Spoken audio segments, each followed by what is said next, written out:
What's going on, guys? Shane here with another Fight Tips Quick Tip. So in this video, we're talking about drugs, steroids, performance-enhancing drugs. A lot of the stuff that the UFC has been catching flack for recently, you know, with Silva and the PEDs, Jon Jones with the cocaine, Diaz with the marijuana. Kids have literally asked me and said, Shane, should I be taking steroids to, you know, lift more weight, to perform better out on the field, to be a better fighter? If you're asking me and you want my honest opinion, no, absolutely not. You shouldn't be. It's very dishonest. You should be curious. You should be genuinely curious about how hard you can push yourself and reach your highest potential naturally.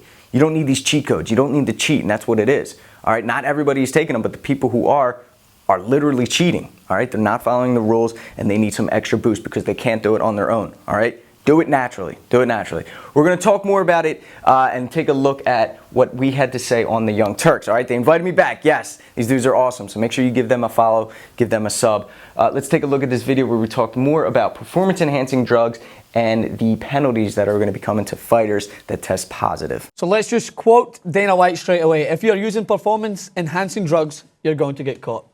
New UFC drug policy, fellas. What do you think? Shane, Jason, Shane. Shane first. Go, Shane. Yeah, I feel, well, Dana White was flip-flopping. We caught him contradicting himself quite some times, right? I like this. Dana White? Yeah. Him? Yeah. So this is what had to happen. You know, there was all this fire under his ass now, so he had to say this. He had to enforce a four-year ban for anyone who gets caught performance-enhancing drugs, and it has to happen because the way I see it is this. Okay, two fighters get in the ring. The only variables that decide who the winner is should be who trained harder and who's the better fighter. Not who's taking the performance-enhancing drugs. That's the rules. Yeah, that's absolutely. the rules. What do you think, Jason? So unlike other sports in general, where they are mostly team sports, so performance-enhancing drug, yes, makes your team better, but with two fighters in a ring, it's entirely, like you just mentioned, between the two variables that should be who trained harder, who had a better training program, and who's the better fighter. Just echoing what you said, Shane, but as fans of the sport, you know, Jon Jones trying to become the greatest pound-for-pound fighter of all time, well, there's an asterisk there, and even if you look past it and you go, okay, his cocaine problem, which was a problem, and he got rehab and he took the right steps for it, yada yada yada, it's still terrible for the sport that afterwards, especially with Silva too, that there's young kids, like you're going to mention in a second, I'm sure, and fans going forward, you cannot have drugs ruin a sport. And like we've seen boxing die out, not necessarily because of drugs, but because of poor management, poor structure, no structure really. We don't want to see the same thing happen with UFC because it doesn't need to have a label that every single person in the ring, oh, he's probably just on drugs. Yeah, and that's the thing, we talked about it, we were very passionate about it in our clip. Young kids look up to these athletes. Yes. I personally think that with Jon Jones, some people are out there defending him. I think it's kind of tainted still. Like, doesn't matter whether you think cocaine is a performance-enhancing drug or not. It's not a good ideology to put out there that one of the best pound-for-pound fighters of all time was taking cocaine maybe before. And people are like, oh, it's just a bit of blowing that. Again, I'm going to reiterate, no, it's not. You're a professional athlete. You can't be doing that. And I, when it came to the Silva issue, I personally was taken back. I was like, this guy has been phenomenal in the UFC for years. And now, fair enough, it's a comeback. He had to make some adjustments to his body after a horrific injury. Still though, it's now tainted again, and it casts a big shadow over a great sport which is rising. Silva, when he got caught, people were literally in awe. They couldn't believe it, you know, because they looked up to him for so long. They thought he was the best. And then they're like, oh, this whole time he could have been juicing. You never want to have that question up in the air, like, what did he take PEDs in other fights? Exactly. Because now it is out there, and it's just not a fair question. And who else? For the sport. Who else was doing it and never got caught? So one of the things I wanted to ask you, Shane, was for younger fans of the sport out there and younger fighters, who is a fighter to look up to? Who you feel is? I mean, let's put it on the spot. But who's one of your favorite fighters that you simply like watching for technique purposes, maybe, or?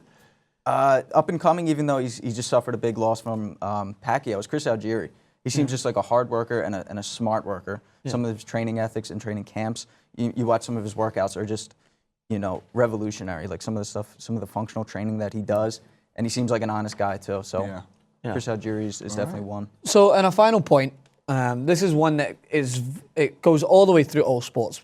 American football faces it more than anything.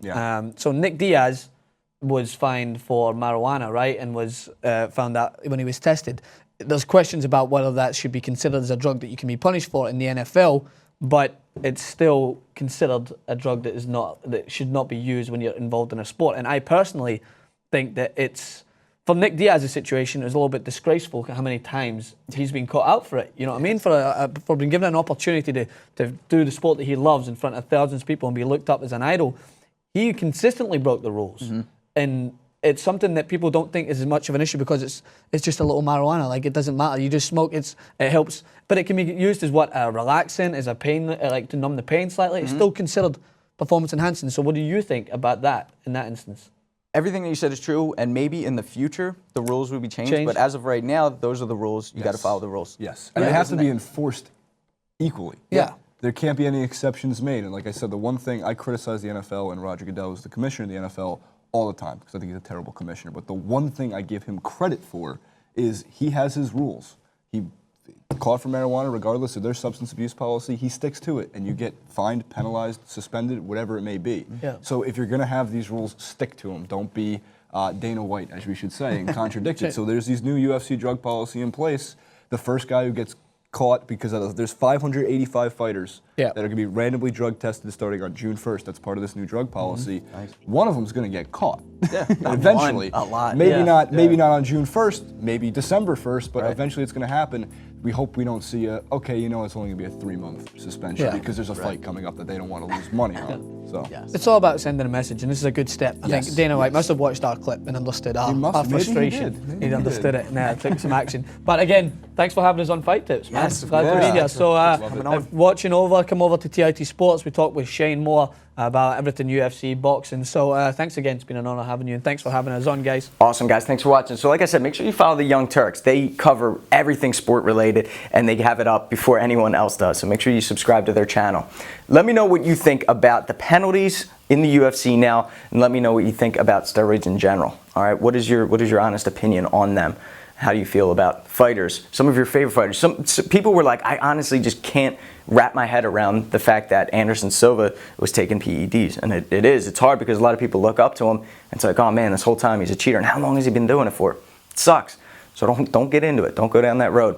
All right, guys, make sure you follow me on Twitter @FightTips. Send me some of your questions so you get featured in a video like this, a quick tip. And make sure you subscribe so you can get the fight tips before your opponent does. Until next time, I'm Shane with Fight Tips, self-defense for the underdogs.